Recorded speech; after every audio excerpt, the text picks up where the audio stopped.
Hello, Internet. Wait. I thought we said we were going to do hi, Internet. Why would I say hi? I always say hello. I know, but this isn't the show. This is a commercial for the show. I thought we said we were going to do it different. I always say hello, Rod. All right, fine. Say it whatever way you want to, Chris. It doesn't matter what I say anyway. Hello, Internet. You did, fine. You got your hello in. And now I'm Rod Morgan. You can listen to us on Balls and Brew, where we'll argue about many things, even more inane than what you just heard us argue about there. I promise. Right here on the Morganino Podcast Network.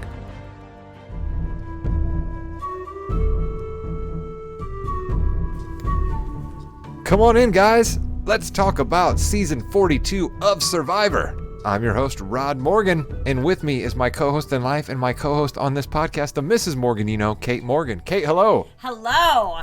Here, we recap last week's episode 5 of Survivor, just ahead of tonight's episode to get you ready to outwit, outplay, and outlast in 15 minutes or less. We're getting ready for episode 10 tonight, but before we get there, the Mrs. Morganino is going to give us the quick and dirty recap of episode 9, Game of Chicken.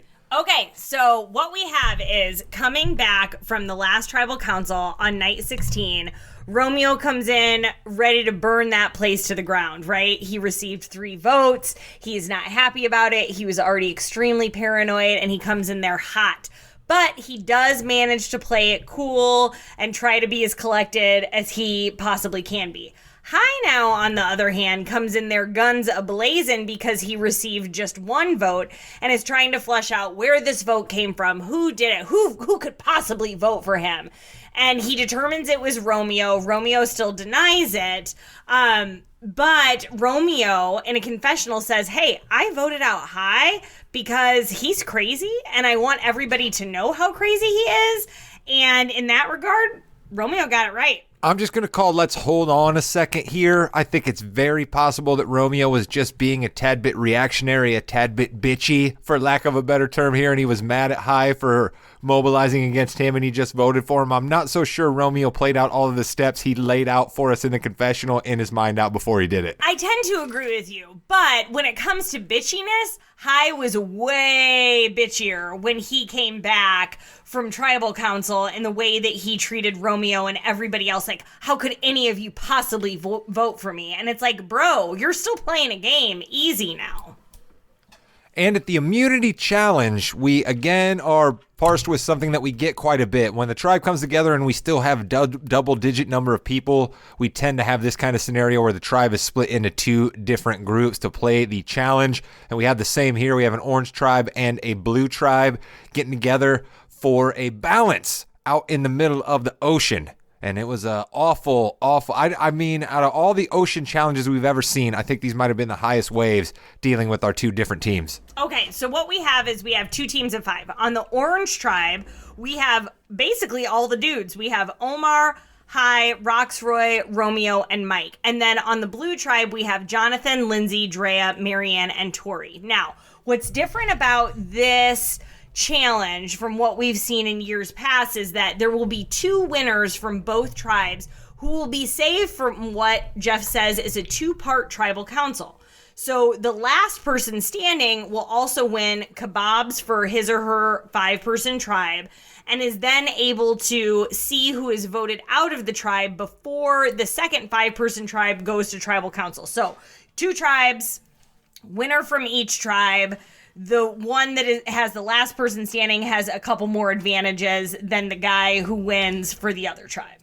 And of course, as I mentioned before, we have real high and choppy water, so we got people dropping very quickly. I mean, we have 3 to 4 people out within under a minute. And it seems as if even the people who made it all the way to the end, your Hai and your Jonathan, were only on there for maybe a grand total of 5 minutes. But ultimately, Jonathan, the challenge beast, wins again. Was there ever a doubt that Jonathan would win a challenge that involves doing something physical, even if it's just balance?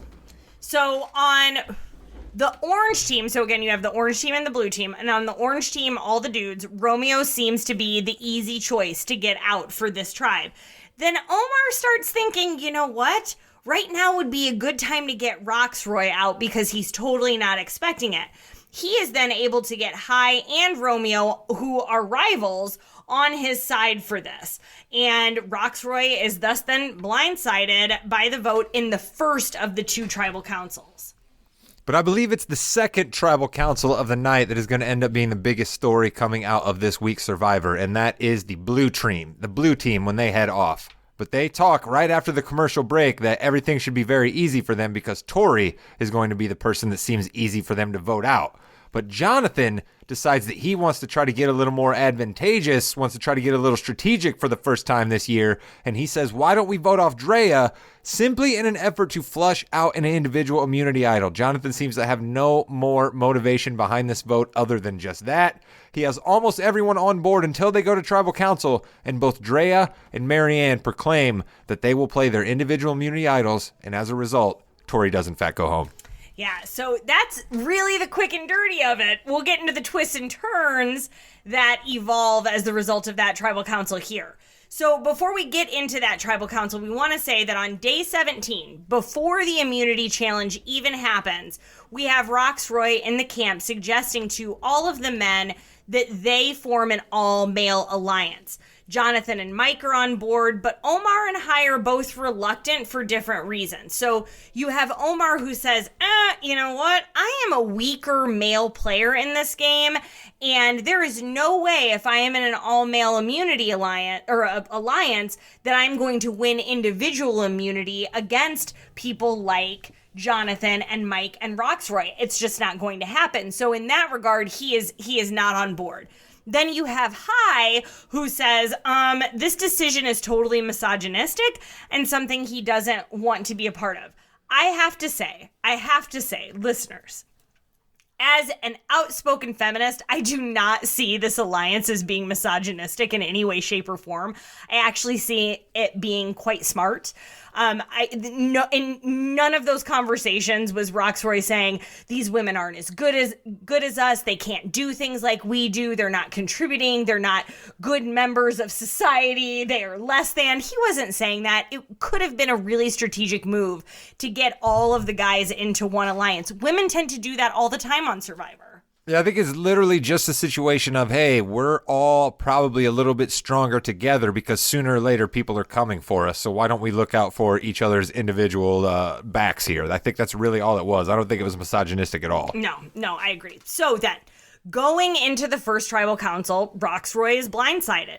But the true twist in these tribal councils comes when the blue tribe walks in and they all actually see Roxroy on the jurors' bench next to Chanel. So seeing two black players on the jury strikes a particularly emotional chord with Drea, which causes her to almost immediately say, hey guys, I'm playing my individual immunity idol tonight. You're going to have to figure out somebody else to vote for. Well, I'm going to push back just a tad bit. She slow walks it a little bit, right? She walks in. I think we can all read it on her face. I think Jeff Probst reads it on her face. He asks her about it, and she declines for a second to really say what's on her mind. And then she ultimately says exactly what the Mrs. Morgan says right there. I don't like seeing these two over on the bench. I'm going to play my immunity idol because I'm not going home following those two. So Drea's rationale is that she doesn't want to be not voted off that night because of how her tribe mates may feel about voting off a third consecutive black player from the game. So what she does is she essentially takes herself out of the equation while also pointing out the subconscious racial bias among the white players. Marianne then follows suit like Marianne is so prone to do, and we've seen her do it several times where she, instead of outwitting and outplaying, tends to out-explain the person who just did a good job of explaining his or her rationale, and that's what she does. And so what she does is then declare that she too will play her individual immunity idol as a black player. I think there's two factors at play here that end up making the bit of contentiousness that we see unfold between Drea and Jonathan that we're about to speak about here. The first is all of the people behind the vote that is bringing up the emotions within Drea, and these are incredibly true emotions, and it's brave of her to be able to reveal them to all of us on national television, but all of the people that cause those emotions to come up are nowhere near. They can't hear anything Drea is saying. None of the people Drea is talking to had anything to do with Roxroy being voted out. And I just think that that is a little bit at play here. And also, Marianne does not have to be as dramatic as she is, and I think that puts everybody on edge, and so we get a bit of a contentious back and forth between Jonathan and Drea here. So I wouldn't necessarily call it contentious as I would confusing on Jonathan's part, because he says, I don't understand this. It feels like, hey, Drea and Marianne, you're accusing us of being racist, and I'm not racist, and I'm just trying to flesh out the individual immunity idol. But optically, that is how it looks. And that doesn't discount the feeling that Drea and Marianne have from their lived experience as Black women. And Jonathan isn't going to totally understand that without some really good conversation about how that plays into his life as a white man. And so they do assure him that they don't feel that way about him, but that they're also able to see his implicit bias a little differently than what he does. I've mentioned to Rod off of this podcast that I think this sort of discussion was handled really, really well in season 41.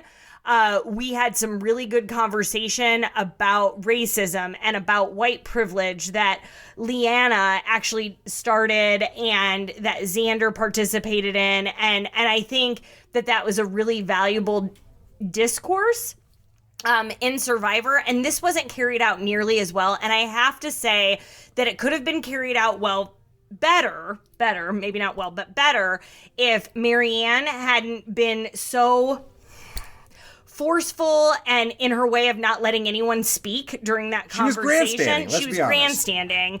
And if there had been an ally on the tribe like Xander had been, explaining what it is to have white privilege and what it means to be able to acknowledge that, and the fact that he doesn't know what these two women, what their experience is like. Yeah, because Lindsay and Tori at this time, I believe, both make the decision to be like, you know what, there's really not much for us to say here, so they don't say too much at all. Mm-hmm.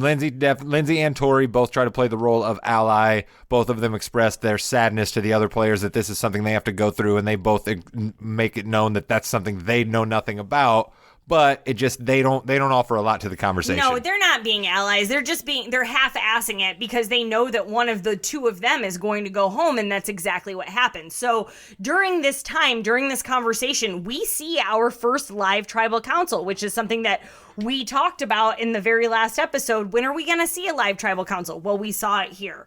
So with Jonathan, Drea, and Marianne essentially out of the running to be voted off, it comes down to Lindsay and Tori and who's going to be voted off. So Jeff says, hey, you guys don't even need to go vote. We can talk about this all right here, which they do. And then Tori decides, hey, I'm still going to play my shot in the dark. I'm still trying to win this thing. Unfortunately, it reveals that she is not safe, and Tori is the one who is sent home. Yeah, and I always labeled Tori as the villain, getting the villain edit, and now the villain goes home. So it'll be interesting to see if Tori's villain edit that she was getting will jump over to somebody else, or if we'll see something completely different. Maybe one of our people will end up becoming the villain by the end of the show. You never know which way the editors are going to twist and turn the knife. But let's check in on a couple of our favorites before we close up shop.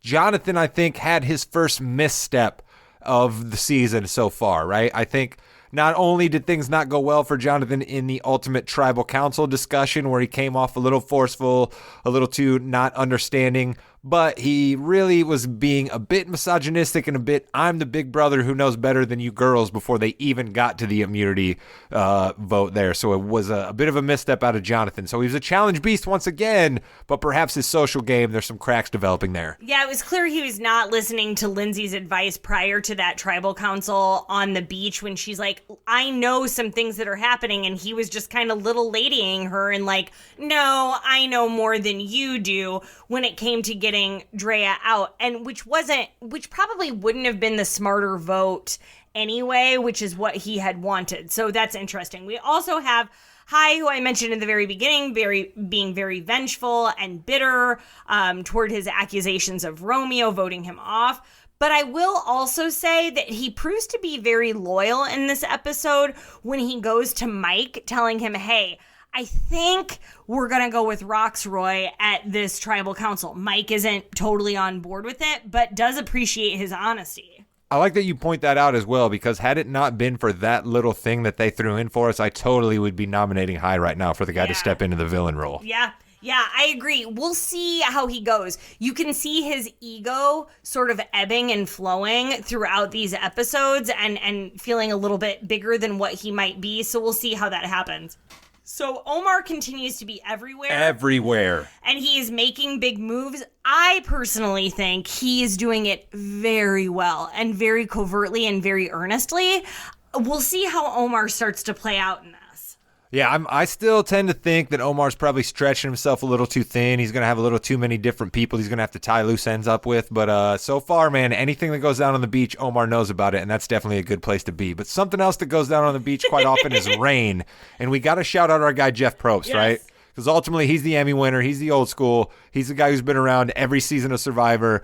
And during the first tribal council of the Orange Tribe, it is pouring down on these people. And Jeff Probst looks exactly like Gordon Gekko, Michael Douglas in Wall Street. And I just had to point that out. We had a really good laugh about it as we were watching the episode, and I couldn't agree more. We also see during the tribal council, especially the first tribal council, which is Chanel's first, her shooting daggers at these men at the first tribal council and how absolutely angry she is with all of them. Now, when it comes to the second tribal council and we see Drea and Marianne talking a little bit more about their place as Black women, we see her perk up a bit, and in a very proud display, which I thought was much more endearing, and I'm glad for that. And she wasn't just mad that she was the first person voted into the jury, so I found that encouraging. Quick note on Chanel I want to point out here is this is something they don't talk about very often, but as someone who's watched almost every episode of Survivor that is out there, she's an important jury member, right? She's going to be around to see all of the different twists and turns that every single one of these people go through, right? She's going to notice it from a different perspective of not being personally involved in it. Like every other member that's going to end up coming to that jury, they're going to bring their baggage to it. They're going to bring their personal feelings to it. Chanel's a little more removed and becomes almost the closest thing we have to an unbiased jury member, being the person that's going to be there for the longest. Yeah, I tend to agree with that. So we'll see where that goes. But on the next episode, we weren't given a lot in the preview, actually very little. Mike seems mad at High for some reason. High seems like he wants to get rid of Jonathan. Omar seems to be pulling strings per usual, so honestly, who knows? Exactly, who knows? But what I do know for a fact is that we will be back next Wednesday to do our best at wrapping up episode 10 that you're going to watch later tonight ahead of episode 11. So make sure you check us out right here on the Morgan Podcast Network. We appreciate you tuning in. We appreciate Jimmy Jamriska for producing these episodes. And I appreciate you, the Mrs. Morgan, for co-hosting with me. Well, thank you. I appreciate you too. And bye. Bye.